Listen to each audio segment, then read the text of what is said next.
Your Excellency, Alexei Tshisekedi, President of the Democratic Republic of Congo and outgoing Chairperson of the African Union, Your Excellency, Macky Sall, President of the Republic of Senegal and incoming Chairperson of the African Union, Your Excellency Moussa Faki Mohamed, Chairperson of the African Union Commission, Excellencies, Heads of State and Government, distinguished ministers, commissioners, Excellencies, ambassadors, invited guests, ladies and gentlemen. At the outset, let me welcome you all to the land of origins on behalf of the people and government of Ethiopia. Let me also take this opportunity to celebrate our reunion in Addis Ababa after a 2-year disruption caused by the COVID-19 pandemic. In this regard, I wish to express my appreciation to the entire leadership of our Union, and particularly to His Excellency President Cyril Ramaphosa for providing exemplary leadership in our collective response to the challenge of the pandemic.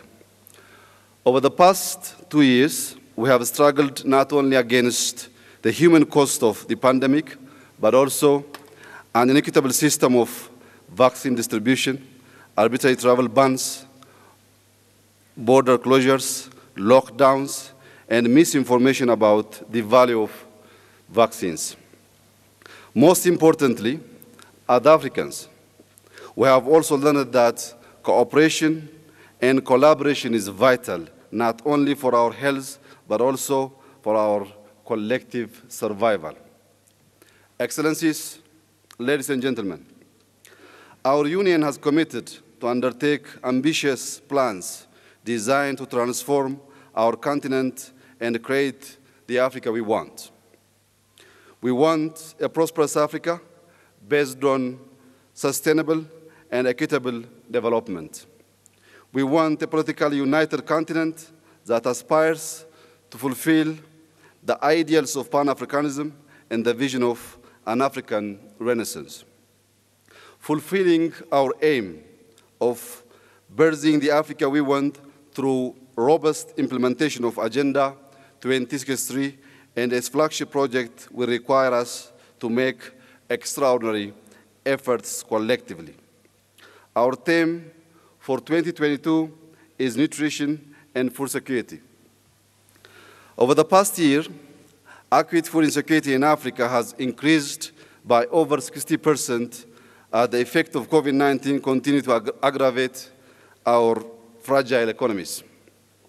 Floods, droughts, desert locusts, and other climate-related natural disasters have increased food insecurity for millions of our citizens. With 60% of the world's arable land in Africa, it is of utmost importance that we need to use our natural asset to maximize agricultural output and feed our people without reliance on external assistance. In the past 2 years, Ethiopia has made substantial investment in intensifying in summer wheat production through irrigation. Our farmers have been able to control and manage production factors to maximize yields using irrigation. Nationally, we have attained production over 20 million quintals of irrigation wheat farmed on over 500,000 hectares. This has generated nearly 60 billion birr in income to our farmers. These efforts are generating great results and will, in the imaginable future, begin to contribute to our food security and self-sufficiency, despite the climate variability our region is confronted with. One of the toughest challenges we face in Ethiopia is dealing with the effect of deforestation. While a century ago, Ethiopia's forest coverage was 35%, over the past 2 decades, our forest coverage stands at just 4%. We believe afforestation is one of the most effective ways of climate change mitigation. Beginning in 2019, we launched a major reforestation initiative under the slogan, Green Legacy. Our aim was to plant 20 billion trees across the country over the course of a 4-year period. In a mere 3 years, we managed to plant 18 billion seedlings. And this year, with the Green Legacy Initiative in its final year, we will not only meet our national target, but plan to surpass the target by reaching 25 billion. Additionally, through this initiative, we have sent seedlings to neighboring countries to inspire regional efforts. If we can collaborate to spread the message of green legacy in the continent and implement measures that maximize our food security and self-sufficiency, we will be able to guarantee our citizens the basic necessity of life without reliance on charity. Excellencies, ladies and gentlemen, Africa's voice on the world stage needs to be heard loud and clear. Africa must also be represented on important international bodies. Today, more than 7 decades after the creation of the United Nations, Africa remains a junior partner without meaningful input or role in the system of international governance. This is particularly true of the United Nations, where Africa lacks representation on the Security Council and is underrepresented in a variety of ways. It is the right time to reform and revitalize the United Nations system to reflect current global realities and ensure that it is a more representative and equitable body. Only fair representation and transparency in those institutions can usher in a just era in multilateralism. Consistent with our Esluini Consensus of 2005, we should collectively insist that Africa's reasonable request for no less than 2 permanent seats and 5 non-permanent seats in the UN Security Council be adopted. Equally important is Africa's media representation on the international stage. Africa is often portrayed in international media negatively. The endless representation of the continent troubled by civil wars, hunger, corruption, greed, disease, and poverty is demeaning and dehumanizing, and likely driven by a calculated strategy and agenda. This stereotypical and negative media representation of Africa not only disinforms the rest of the world about our continent, but also shapes the way we see ourselves as Africans. Telling our own stories and shaping our own narratives must be our top priority. In this regard, I would like to propose to this august body the establishment of an African Union Continental Media House. This media house could be organized to provide authoritative news and information on our continent, fight disinformation, promote our collective agenda, and offer opportunities for Pan-African voice to be heard. Excellencies, ladies and gentlemen, peace and security are critical issues affecting our continent.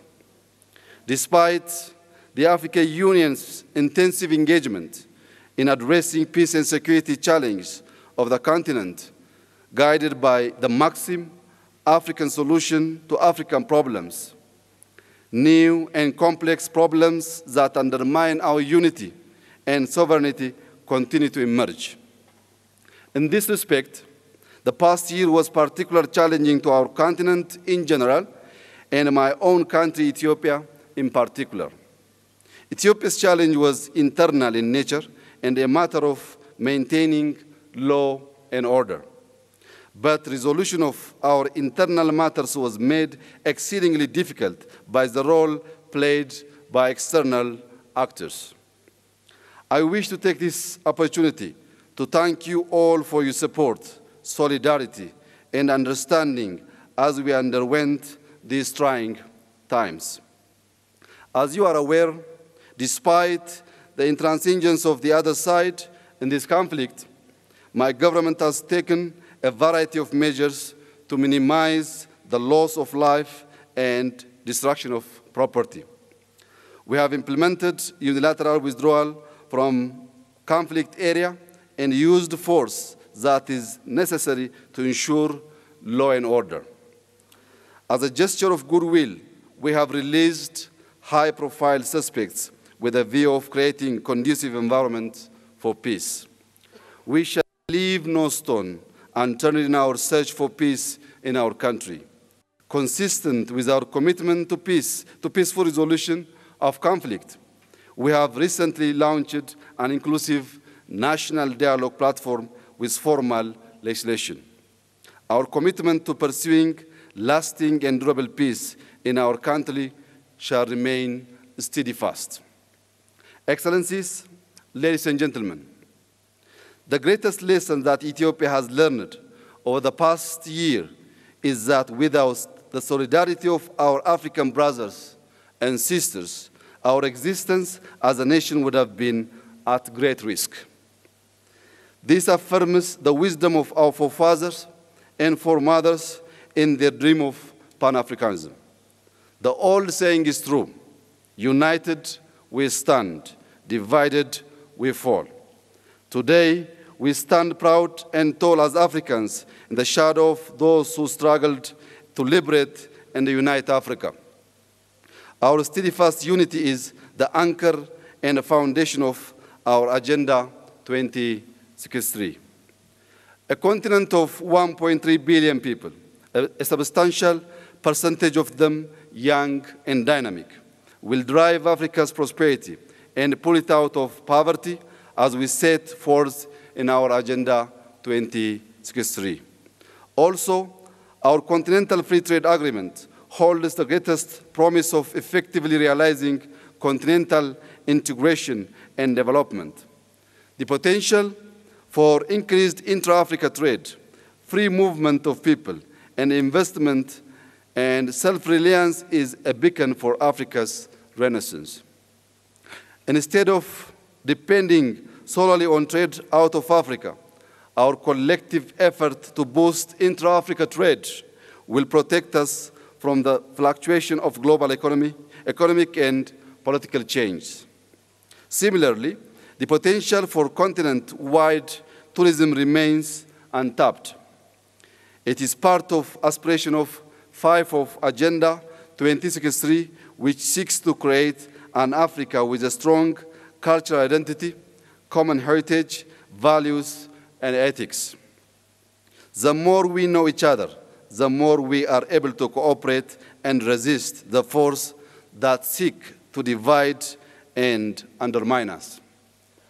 You may recall, a mere 2 months ago, efforts were underway by some in the international community to create an atmosphere of fear, to drive expatriates out of Ethiopia and discourage travel to Ethiopia. Those efforts were not successful and will not be successful. Indeed, many fellow Africans joined the great Ethiopian diaspora homecoming challenge and proved to the world that Ethiopia is a safe and culturally rich tourist destination. As a key pillar of our national reform agenda, tourism potential within Ethiopia has been augmented greatly in the past 2 years, with many natural endowments developed to complement the historic and cultural heritage that already exists. Ethiopia remains open and welcomes all of our fellow African brothers and sisters. Finally, let me once again convey the warm welcome of the Ethiopian people and reiterate Ethiopia's commitment to do everything in our power to continue to create an enabling environment for the African Union in our collective efforts to deliver the Africa we want through robust implementation of Agenda 2063. God bless Ethiopia. God bless Africa. Thank you for your attention.